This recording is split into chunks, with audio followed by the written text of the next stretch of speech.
Active news today میں آپ سب کا خیر مقدم ہے۔ بی ایس این ایل سے مسابقت کے لیے ایئرٹیل کا نیا منفرد پلان۔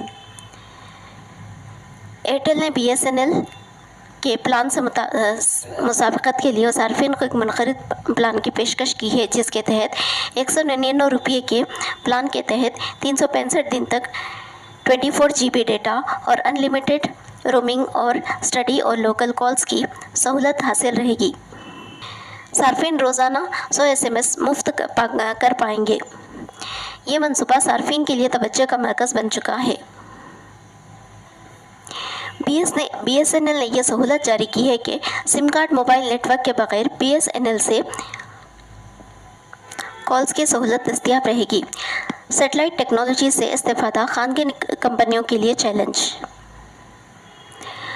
ملک میں خانگی موبائل کمپنیوں کے لیے بی ایس این ایل نے چیلنج پیدا کر دیا ہے۔ مکیش امبانی اور بھارتی متل سے مصادقت میں سرکاری ادارہ جاتی بی ایس این ایل نے نئی ٹیکنالوجی متعارف کی، جس کے تحت سم کارڈ اور موبائل نیٹ ورک کے بغیر صارفین ٹیلی فون کالز کر سکتے ہیں۔ سرکاری ادارہ بی ایس این ایل کی یہ منفرد اسکیم جیو، ایئرٹیل اور وی آئی جیسی کمپنیوں کے لیے مسابقت پیدا کر رہی ہے۔ بی ایس این ایل نے عوام کو بہتر سہولتوں کی فراہمی کے ذریعے اپنی کارکردگی میں توسیع کا منصوبہ بنایا ہے۔ علی گڑھ مسلم یونیورسٹی اقلیتی ادارہ ہے۔ سپریم کورٹ نے کہا ہے کہ کسی تعلیمی ادارے کا اقلیتی درجہ اس لیے ختم نہیں ہوگا کہ پارلیمنٹ نے اس ادارے کو کنٹرول کرنے یا اس کی نگرانی کے لیے کوئی اور قانون بنایا ہے یا یہ ادارہ غیر اقلیتی افراد کے ذریعے چلایا جا رہا ہے۔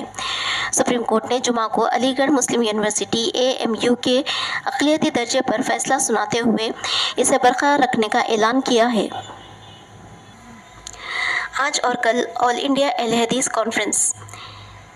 مرکزی جمعیت اہل حدیث کے زیر اہتمام 9 اور 10 نومبر کو دہلی کے تاریخی لام میدان میں 35واں آل انڈیا اہل حدیث کانفرنس احترام انسانیت اور مذاہب عالم کے عنوان پر منعقد ہوگی، جس میں ملک و بیرون ملک کے مشہور علماء اور دانشوران ملک و ملت اور اہم مذہبی و سماجی شخصیات شریک ہوں گے۔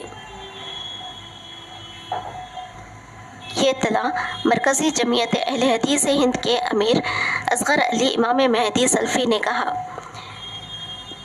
یہاں اخباری نمائندوں کو بتاتے ہوئے کہا، انہوں نے کہا کہ اس کانفرنس میں مسجد نبوی کے امام حماتمہ شیخ عبداللہ بن عبدالرحمن شریک ہوں گے اور 9 نومبر کو اجلاس کریں گے۔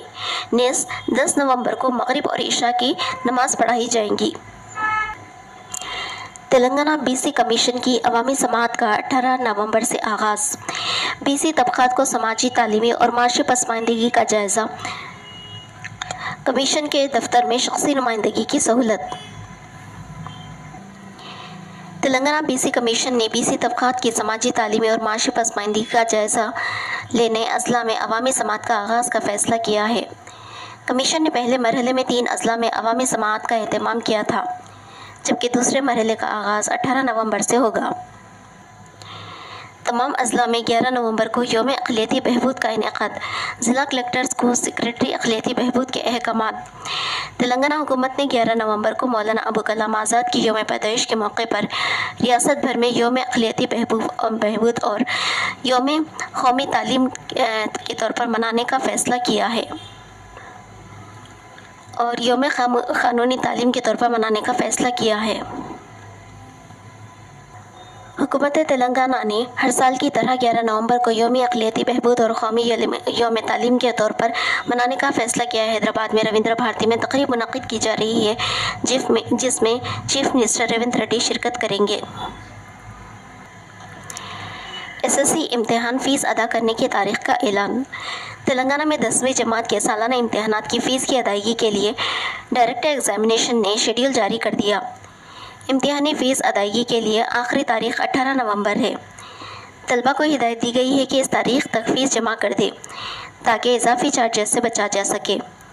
50 روپے دیرانہ فیس کے ساتھ فیس جمع کرنے کی آخری تاریخ 12 دسمبر ہوگی۔ 200 روپے دیرانہ کے ساتھ فیس جمع کرنے کی آخری تاریخ 12 دسمبر ہے، جبکہ 500 روپے چالان کے ساتھ آخری تاریخ 21 دسمبر مقرر کی گئی ہے۔